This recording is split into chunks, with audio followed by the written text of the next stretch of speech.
Has anybody ever gone out and mapped a cemetery? Yes, it is. Thank you.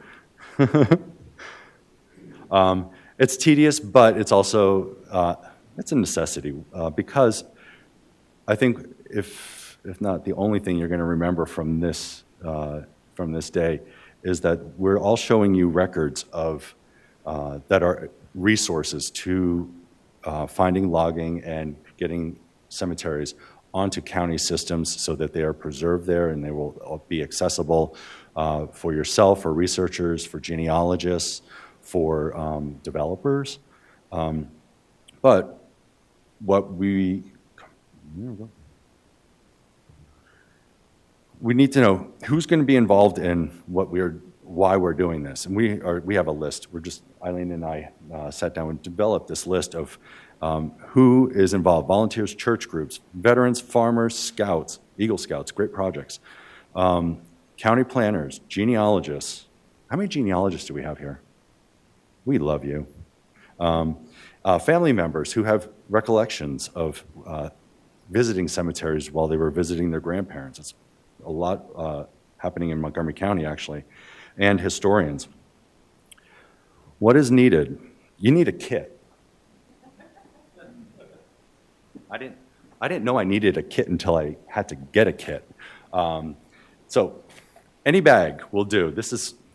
I have a flyer here if you need this. Do you want to write that? But I carry in my car, I'm not going to be able to hold all this, but anyway, very valuable tools. You think this is, you have to be a professional surveyor to go out and map a cemetery.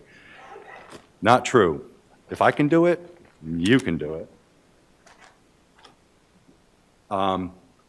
This list is available and I'm also going to put this on the website so you can download this PDF later. Where to look?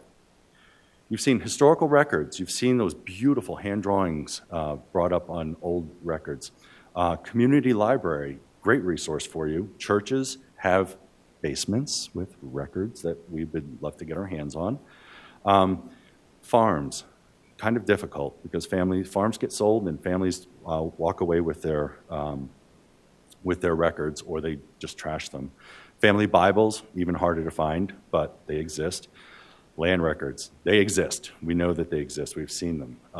And along with that is the plats and surveys that occasionally come across and you're like, there's a little drawing in the lower right-hand corner of this site and you're like, well, what is that? And we're like, we don't know because they very rarely ever wrote graveyard, cemetery on it. So that's, as long as you see it there, it's a spark and you want to go for that. Oral histories, like I just mentioned, family members. In Montgomery County,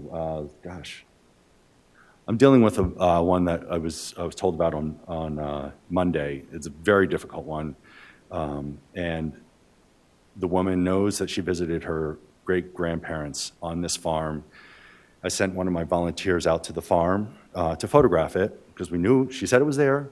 I'm going to take her at her word, get to the farm, to find out that the stones were removed, the fence was taken down, stacked behind a barn. The barn caught on fire. The owner, the new owner of the farm, decided that the gravestones would be much better if they were pulverized and used as gravel for his driveway. And all we have is an oral history now. So, when talk to generations, talk to the older generations, and if they just say cemetery, and they'll talk to you about it, write it down. Also, photographs. Oddest thing I found in the Sween Library in Montgomery County was a postcard of Monocacy Cemetery. Somebody took a picture, made it into a postcard, and sent it to somebody, and that family sent the postcard back, and that was in 1903. So look for family photographs, travels, and all that they would come. How to proceed. I always suggest, even to all my volunteers, to go out on a cool, sunny day. Cool because you're going to be outside. Sunny because that's the best way to take photographs. You get great clarity. Start early, day's young, get it done. Water, drinks, snacks, sunscreen, and bug spray. I said it. Everybody can do this. You'll see. I'm a graphic illustrator, so I would rather take you out into a field and show you with all my wonderful tools and my kit. But because we have this beautiful screen here, which I've never been in front of such a big screen before, it's kind of daunting. We have a cemetery. And what we would start with is a simple nylon rope, 100-footer. I mean, cemeteries vary in size, but by starting with this technique here, you can simply just keep moving down using the same technique over and over again. So it's a 100-foot nylon rope. Will not stretch, will not expand. And what I did is I got clever and I took black tape in every 10 feet. I put black, don't touch this. Put black tape on the yellow thing so you can see it in the field. And then you're going to make your perpendicular 50-foot rope. Same thing, 10-foot increments located on there. And for all of us who hate math, apparently this is the calculation to make sure it's spot on. So remember, 70 foot 9 inches, and you have your 100-foot tape measure to make sure that's going to work out. So do it for the last corner. You're going to set that the same 70 foot 9 inches. And now you have a perfect square out in the middle of a field. Very peculiar, but we're there for a reason. We're going to map whatever is in that big square. Set posts. You've seen these, the snow rods that plowing companies use. You can use anything. I have little tie bits. You can use absolutely anything to mark these 10-foot increments. But I think if you can go up to Home Depot, I think I spent $2 per rod. You only need, 20 of them? So it's worth the investment to have your own kit because you can use it every single day. And then you're going to use just a cotton rope. You're going to need quite a few of them. I think there was 5 of them. You just need a whole lot of rope because you're going to lay out this grid. Once that's laid out, you're going to go and you're going to photograph. Use whatever you have. A digital camera works perfectly. I use my iPad. You can use a regular camera. You're going to want to remember each square. You're going to want to photograph it. Photograph high so you can look down into it. I made the mistake of bringing a step stool with me, those kitchen step stools. And I'm sitting there and I'm like, I got to get higher, got to get higher. So I'm stepping up on that thing. Yeah, the whole thing fell into a grave. Don't use that anymore. So work methodically. You're going to want to, I'm showing A1, perfect place to start. And you just move incrementally down the grid, photograph, and you're seeing on the right side, I'll go back here, have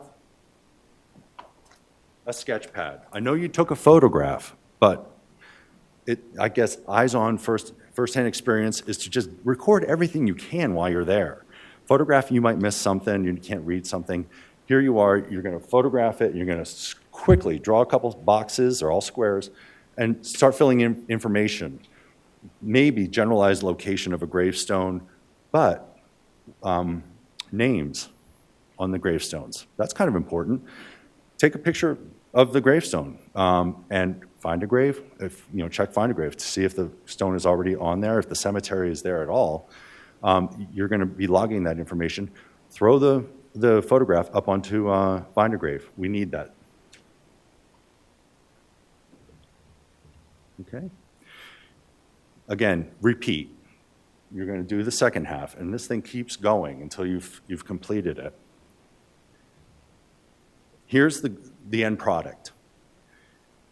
Set out your grid. You don't have to do this professionally. You don't need Adobe Illustrator to do this. You can do this in PowerPoint. You can do this on a hand-drawn map on grid paper. You have a cemetery. You've plotted this. What are you going to do with it now? Please turn it over to the county. Turn it over to the Historical Society. Very important that this becomes a record of a cemetery that maybe 100 years from now or 200 years from now, Your drawing will be that beautiful ink drawing that you just saw from 200 years ago. You know what I'm saying? Evidence that it existed. I got started with this 3 years ago when I was driving through Poolsville in Montgomery County and going to visit my godkids, and I passed by a cemetery and I saw a whole lot of red flags, those little marker flags everywhere. And I drove by and I was like, oh, cemetery, love it. What is that? And ironically, the woman who runs the museum at that location was there. I pulled over, I'm like, what is going on in this field? She goes, we had some guy stop by. He had the ground penetrating radar equipment in the back of his car, and he volunteered to do our cemetery. I'm like, get his name. We want volunteers, because that can be expensive. And he placed all these red flags, and I was like, holy cow, there had to have been 250 unmarked graves in her African-American cemetery. And I was like, well, what are you gonna do? And she said, I don't know, but the caretaker wants to mow. And I was like, oh, like there's the pressure, and then, me, I'm like, I volunteer for everything. And I was like, I think I can help you out here. I'll photograph it. And I got out there, and I just, it's not a very big cemetery at all. But I took an aerial photograph. I got home and took an aerial photograph, and I was like, you can barely make out the gravestones, let alone, and this after the flags go in, you're not going to see that. So I went out there and I was like, I can do an overlay in Photoshop and kind of figure out where all the red flags are. And I was like, this is useless. It's not going to help them, because they wanted to get those flags out so they can mow. There was actually, between meeting her and starting the project was over a year. So you can imagine that the grass was now knee-high. It was awful. But we did. We persevered. Eileen came out and helped. And the process, you can see in the photographs, I hope, you can see how simple it really was. Once you get that first grid line set, it moved very quickly. With this, because of the length, you can see in this photograph here, this is taken at the midway point. We were not going to get this done in a day. Actually, this took 4 days. But we persevered. We did it. All the red flags were pulled up.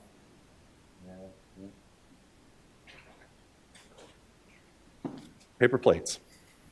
These show up much better in a photograph than a little tiny thin wire red flag. So bring elements that you can just throw on the ground, and this one's been stepped on quite a few times, and use that in your photograph. It's going to give you a much better visual on that. You can see them in the photograph up here.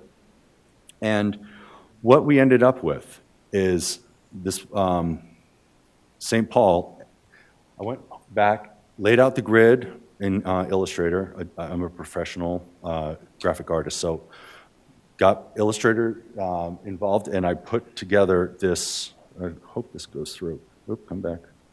And it's going to skip, but you can see this is what they now have is a complete cemetery map of an African-American cemetery that was literally forgotten. It was, this is now going to be at the public level. You can come and see this on their Find a Grave website. They're putting it on their website, and now the county will have access to this map. Does anybody have any questions? I mean, I'm available through, I guess, the coalition.